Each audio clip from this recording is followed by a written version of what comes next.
Ага. Менің аты жөнім Жанар Мұхамедқалиевна Ибраева. Так, мен бүгінгі дәрісімді, баяндамамды мына сөзден бастағым келіп отыр. Жалпы біздің Қазақстан Республикасының Конституциясын білесіздер барлықтарыңыз.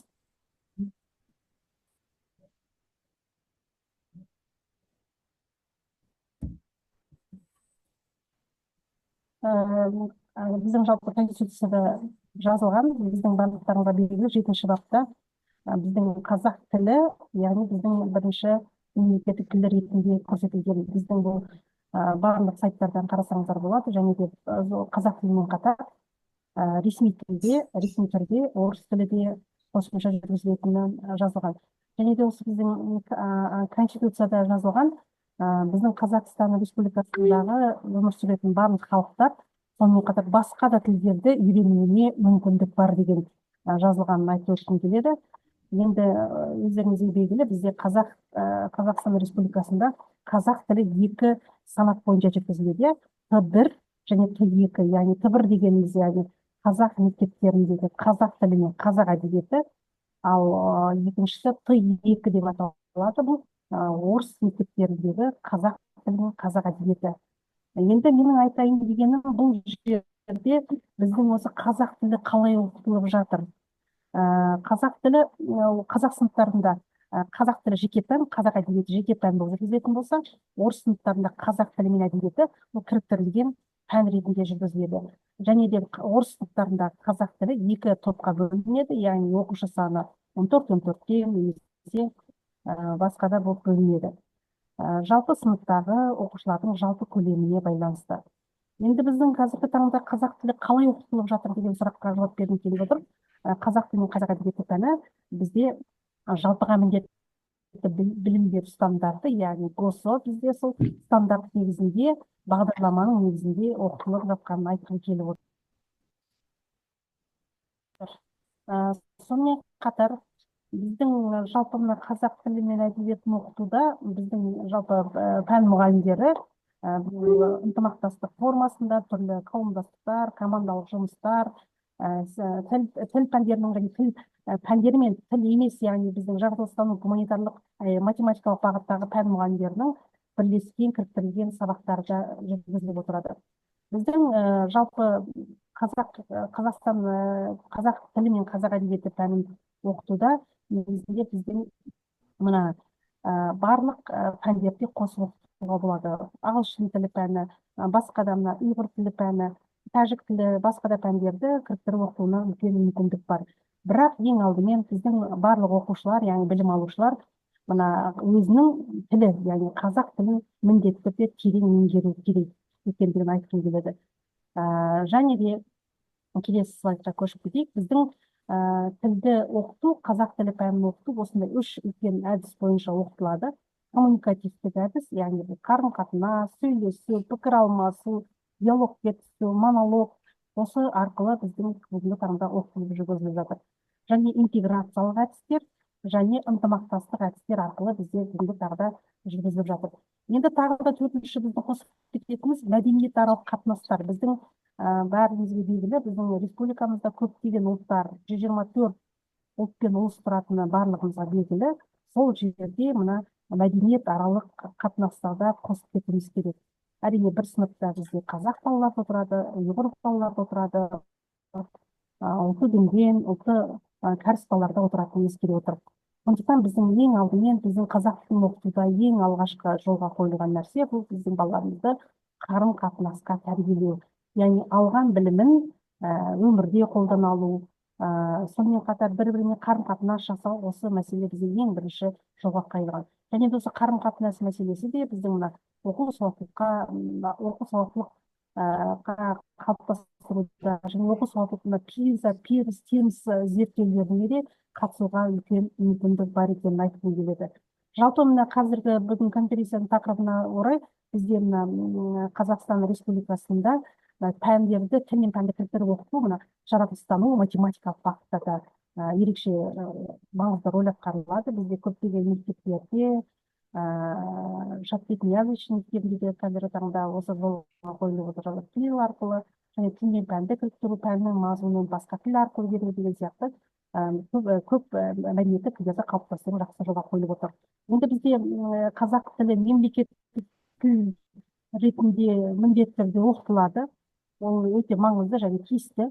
Ал енді сонымен қатар орыс тілі мынау ұлтаралық қарым-қатынас және ағылшын тілі әлемдік экономикаға шығу үшін оқытылатынын ескерткім келеді. Ең алдымен бұл біздің қазақ көп тілді білім берудегі біздің қазақ тілінің рөлі қандай болу керек? Менің ойымша, бұл жалпы қазақ тілі пәні, қазақ тілі біздің тіліміз ең алдымен үйреніп отырған білім алушы осы қазақ тілін еркін білу керек.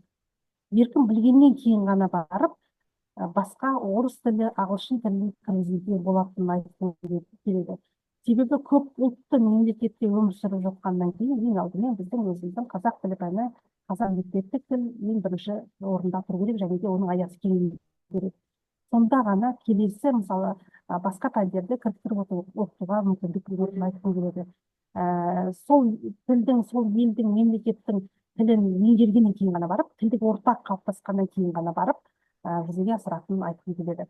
Жалпы бізде бүгінгі таңда бұл қазақ тілін жақсарту жолға қойылып отыр. Бізде көптеген білім алушылар, жалпы мектеп, колледж, жоғарғы оқу орны студенттері барлығы қазақ тілін меңгеріп келе жатыр, және де сол тілде сөйлейтінін айтқым келеді. Ең алдымен біздің тілімізде маңызды рөл атқаратын нәрсе бұл тілдік орта, языковая среда деп айтамыз ғой. Осы тілдік орта қалыптасу керек. Тілдік орта бізде қазіргі таңда қалыптасқан, мысалы, автобус аялдамаларында, дүкендерде, мектептерде, колледждерде барлығында біздің балаларымыз қарым-қатынасқа түсе алады. Яғни өзі туралы, өсіп жатқан мемлекет жайында, өзінің өмір сүріп отырған ортасы, мектебі, колледж жайында өзі туралы, яғни өзі туралы ақпараттың барлығын қазақ тілінде бере алатынын айтқым келеді. Және де біздің осы үшін біздің мұғалімдерге бүгінгі таңда көптеген біліктілік курстар ұйымдастырылып жатыр. Сонымен қатар біздің көптеген әдістемелік нұсқаулықтар жүзеге асырылып жатыр. Түрлі цифрлық қосымшалар жүзеге асырылып жатқанын айтқым келеді. Және де осы біздің қазақ тілін меңгеруге байланысты, мысалы, көптеген ресурстар, оқу құралдары, барлық материалдары бүгінгі таңда жеткілікті деп айтқым келеді. Әрине, ең бірінші бізде тілді үйретуде, қазақ тілін оқытуда ең бірінші ниет және талап болғаны дұрыс деп айтқым келеді. Жалпы бізде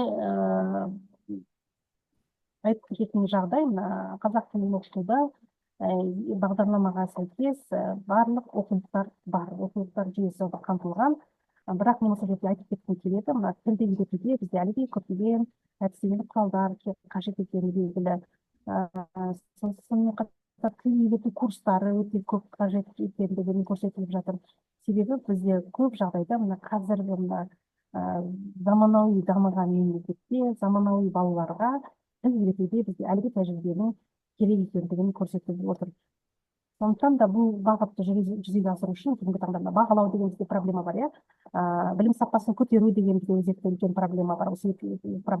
Осы проблемалық негізіне сай қазақ тілін оқыту жолға қойылып келе жатқанын айтқым келеді.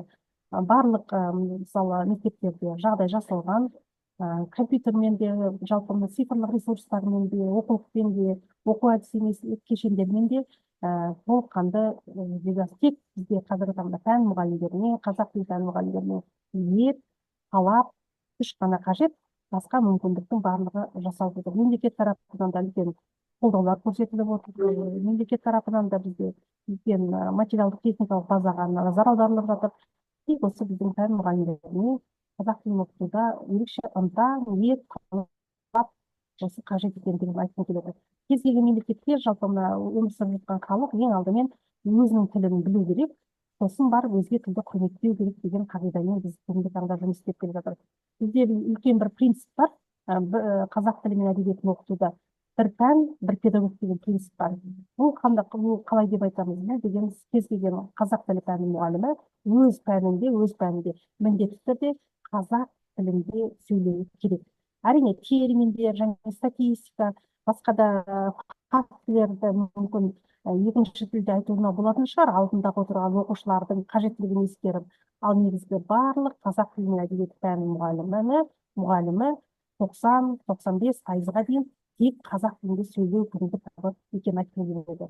Сондықтан менің бүгінгі айтатын өзімнің баяндамамда біздің мына қазақ тілі мен әдебиеті пәні мұғалімдеріне ең бірінші балаға қызығушылығын арттыру керек, және де тілдің талабы мен ниетін түсіндіре білу керек, және де баланы мына өмірге қажетті, яғни оқу сауаттылығын арттыруға қажетті, өмірге қажетті, яғни өмір сүруіне қолайлы жағдай жасайтындай тілді үйретуіміз керек деп отырмыз. Әрине ол бірінші таңда біздің барлық өзінің өмір сүруі үшін қолайлы жағдай жасау үшін бізде ең бірінші өзінің қазақ тілін үйрету керек екендігін айтқым келеді. Бізде қазақ тілінің сіздерге осы қысқа өзімнің баяндамамда ерекшеліктерін айтып өттім, және де қалай жүргізіліп жатқаны жайында айтып өттім. Әрине бізге көптеген әлде де жұмыс жасау керек, әдістемелік нұсқаулықтар өте көп қажет. Жазып жатқан қаншама бізде құралдар бар, соларды жүзеге асыру үшін апробация өткізу сияқты көптеген жұмыстар жүргізіледі. Ол үшін біздегі мына Алматы қаласындағы әдістемелік орталықтағы қазақ тілінің әдіскерлері жақсы жұмыс жасау керек. Бізге қазіргі алдымызға бізге қаншама пән мұғалімдері келіп отыр. Біз оларды оқу сауаттылығын арттыру, қазақ тілінде коммуникативтік дағдыларын дамыту деген сияқты мәселелерді біз оқытып, қысқа мерзімді жоспарлау барлығын жүзеге асырып жатырмыз. Енді ары қарай жұмыс істеу бізде әр пән мұғалімінің міндеті деп айтар едім. Сұрақтарыңыз болса қойсаңыздар болады. Баяндамам осымен аяқталды.